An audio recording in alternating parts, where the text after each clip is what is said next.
বয়টা পাগলের যদি ধানের শীষের প্রতীকে আপনি ভোট দেবেন না? আচ্ছা, কোন চাঁদাবাদের যদি মনোনয়ন দেয় ভোট দেবেন? কথা বলেন, মুখের মতো করে চুপচাপ থাকেন না, কথা বলতে কথা বলতে আসছেন নাকি? কথা বলেন, দেবেন? কোন অশিক্ষিত লোকজনের যদি মনোনয়ন দেয় বিএনপি ভোট দেবেন? আমি দেবো না, আমি দেবো না। বিএনপি যদি আমার না রাখে না রাখে ভোট দেবো না, আমি ভোট দেবো না। যোগ্য ব্যক্তিকে মনোনয়ন দিতে হবে। সেই লোকের কাছে আমার টাকা বিপদে আপদে আমি আশ্রয় পাই, দেশের মানুষ জনতার কাছে আশ্রয় প্রশ্রয় পাই। কোন অশিক্ষিত চেতবাদ, কোন দুর্বৃত্ত, কোন মিথ্যাবাদী প্রতারক তাকে আমি ভোট দেবো না। ভোটটাকে দেওয়া যাবে না। ভোটটা পাগল যদি এখন এই ধানের শীষের পথে দিয়েছি বলে আমি দল আমাকে মনোনয়ন দিয়েছে, আমি তো ভোট দেবো না। সংক্ষিপ্ত করে আমার কথা শুনেন আপনারা। আমি 2 বার চেয়ারম্যান হয়েছি। রাজনীতি আমার পেশা, নেশায় রাজনীতি করি। বিএনপির আদর্শ আমার ভালো লাগে তাই করি, কিন্তু অনেকগুলো কাজ সারা বাংলাদেশে আমার বুকের মধ্যে রক্তক্ষরণ হচ্ছে। আমার কোন রক্তের বাড়ি করে না। একজন সন্ত্রাসী ছাত্রবাদ, একজন মানব বিক্রেতা এই আদিত্য 5 লক্ষ টাকা দিয়ে তাকে ঠিক করছিল। নাজিরপুর প্রকাশ্য দিবালকে আমাকে ফোন করার জন্য হামলা করছিল। জানেন কে? আমি থানায় হাত দেওয়ার পরও পুলিশ প্রশাসন কোনো ব্যবস্থা নেয় নাই। পুলিশ সুপার মহোদয়কে আমাদের হোয়াটসঅ্যাপে এই এজাহার দিয়েছে, কোনো ব্যবস্থা নেয় নাই। প্রিয় জনতা, বুকের মধ্যে রক্তক্ষরণ হচ্ছে, দাও দাও করে আগুন জ্বলতেছে।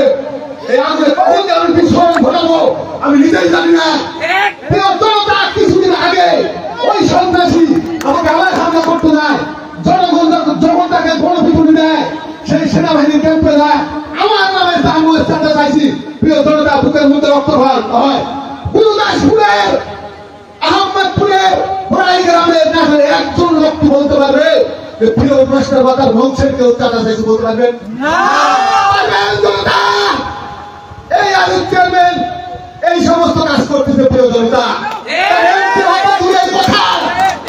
তার মেম্বার হওয়ার যোগ্যতা নাই, মেম্বার হওয়ার যোগ্যতা নাই। প্রিয় জনতা, তাকে আমাকে লাগবে না, দুলাল সরকারকে লাগবে না, ছাত্র দলের আহ্বায়ক সুদানকে লাগবে না, আব্দুল আলী পরামানিক, মাসুদ আলী পরামানিক লাগবে না, ওই নাজিরপুরের মোহাম্মদ লাবুকে লাগবে না, নাজির কাকেও লাগবে না, আমরা ভাইকে লাগবে না। সেগুলো এমপি হবে। প্রিয় জনতা, ইয়াহিয়া সাহেব বলছে আদিল সাহেবও বিএনপি করে, রঞ্জু সাহেবও বিএনপি করে। তার মানে উনি আপনার কি বলতে চাচ্ছে জানেন? যে আদিল সাহেব মনোনয়ন পেলে আমি আদিল সাহেবের ভোট করে লাগবে। ইয়াহিয়া সাহেব আপনার বক্তব্য বদলান, বক্তব্য বদলান, আপনার বক্তব্য। আগে আমার যে মৃত্যুদণ্ড আওয়ামী লীগের পক্ষে মামলা তদবির করতেছে, আমি ভোট দিব। আমার এমএলএ হাজার হাজার লোকটা ভোট দিবে, কখনোই দিবে না।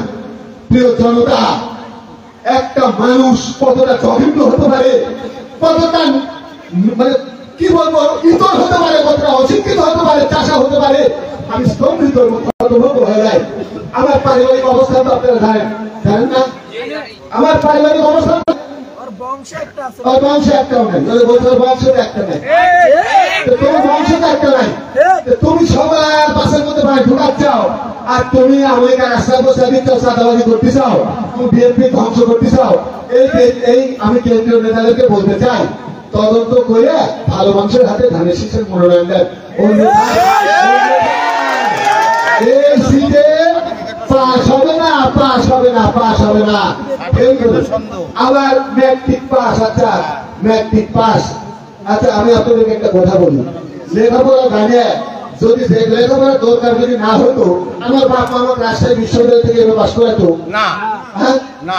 তাহলে আপনি দেখেন আপনার ছেলে মেয়েকে কোরআন শেখানোর জন্য মাদ্রাসা দিচ্ছেন, বিশ্ববিদ্যালয়ের সর্বোচ্চ ডিগ্রি বিশ্ববিদ্যালয় দিচ্ছেন, ডাক্তারি পাস করাচ্ছেন, এমএ পাস করাচ্ছেন। আর উনি কি করতেছে দেখেন তো, ওনার চারপাশে খালি আমলি, খালি আমলি, খালি আমলি। ঠিক